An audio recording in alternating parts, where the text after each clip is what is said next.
got to do with Jesus. And that's the question Pilate faced that day. And as we come to the cross of Jesus today, that is the question. In all our lives, I believe, there is stuff that we know we need to get rid of. The things that we involve in, that we know we need to draw back. There's things that we need to stop doing because it's destroying our relationship with Christ. It is taking away our spiritual orientation. We know it.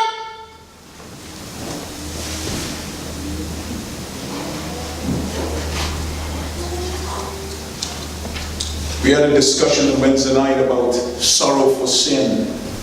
And Ellen White talks about sorrow for sin is part of repentance. And I told the brethren, sometimes I wonder, when I was about to become a Seventh-day Adventist, I used to be going, I told you already, I used to be living in the theater. I lived here. I lived here. Morning, night, in between, after, before. I lived here.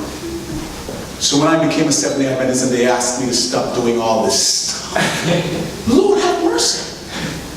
I mean, I give up that stuff, but I wasn't sorry. I was sorry that I had to give it up.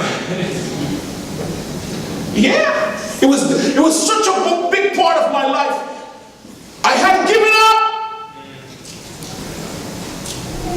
Because all the hours spent in that place was not good stewardship. And the stuff that I watched was not healthy for my mind and my heart. I had to take a new path.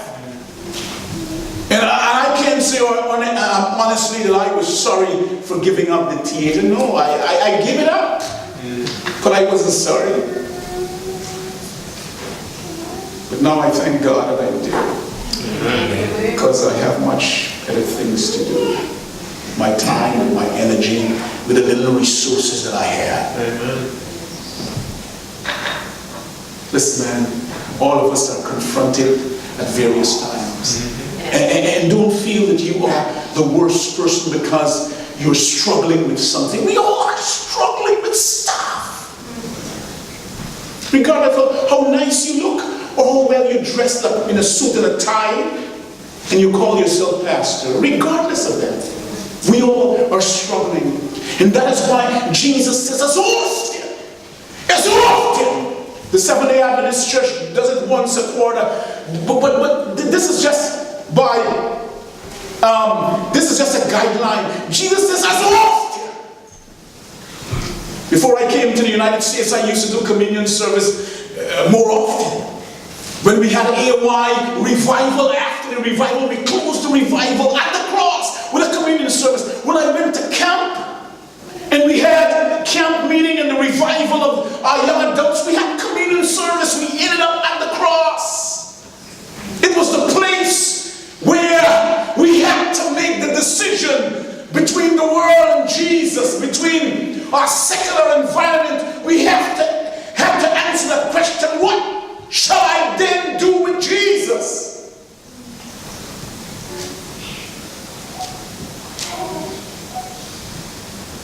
Today, God is giving us another opportunity to partake of that which represents our eternal salvation. Broken body and spilled blood. Pilate's world said, crucify him.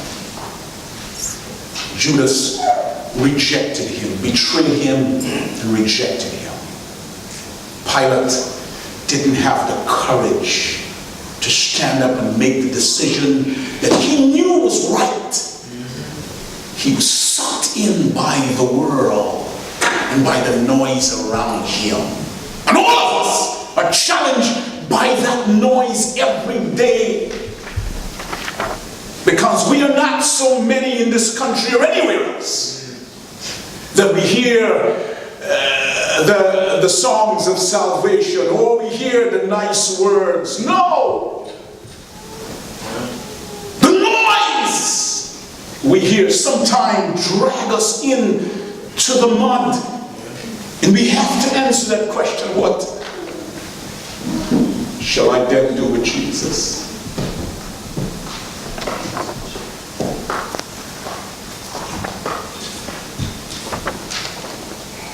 I want you to bow your heads, close your eyes,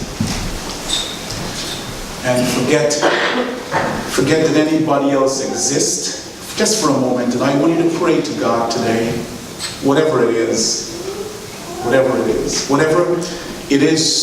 decision you have to make, because you have to answer that question, what must I do with Jesus? And that simply means if there's anything that you're holding on to, if there's anything that you want to continue to do that is contrary to the will of God, to the love of God, then you know you have to answer that question. I want you to answer that question in your quiet prayer this morning. What shall I do with Jesus? Your heads are bowed, your eyes are closed. And please pray, and then I will pray.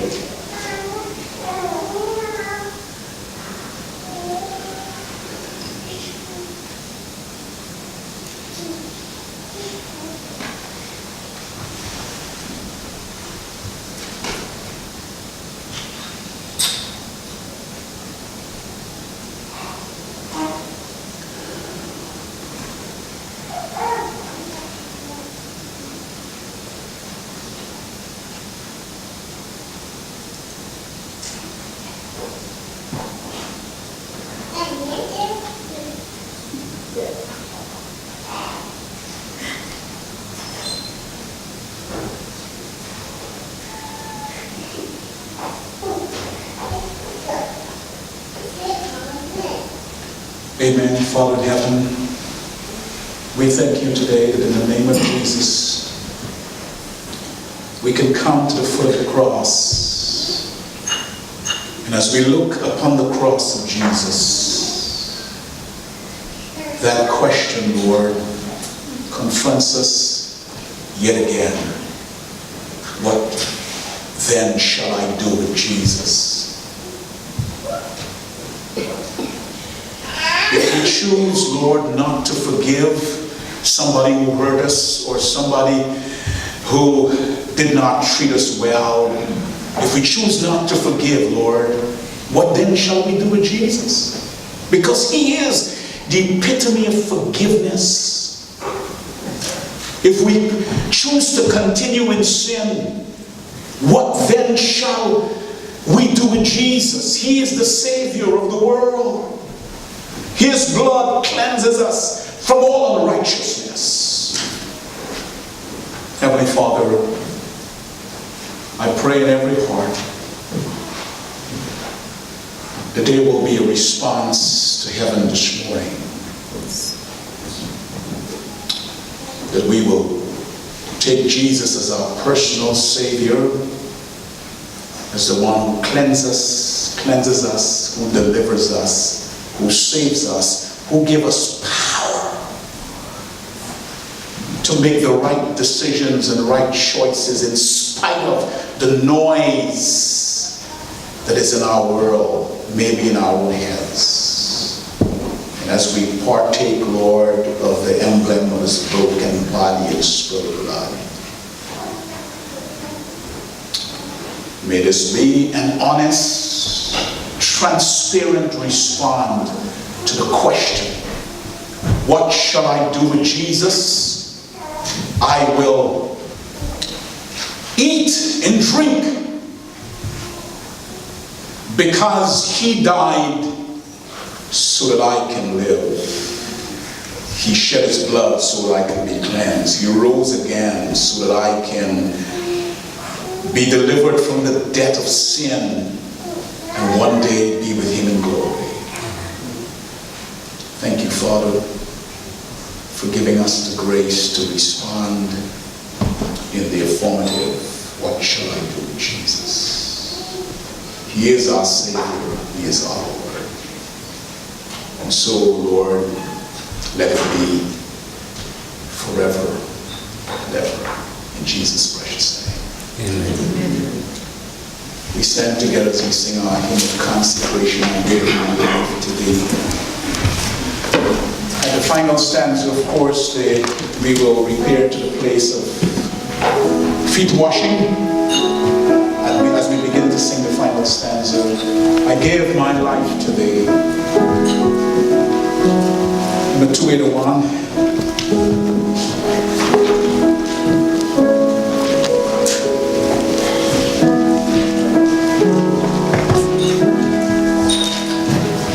I gave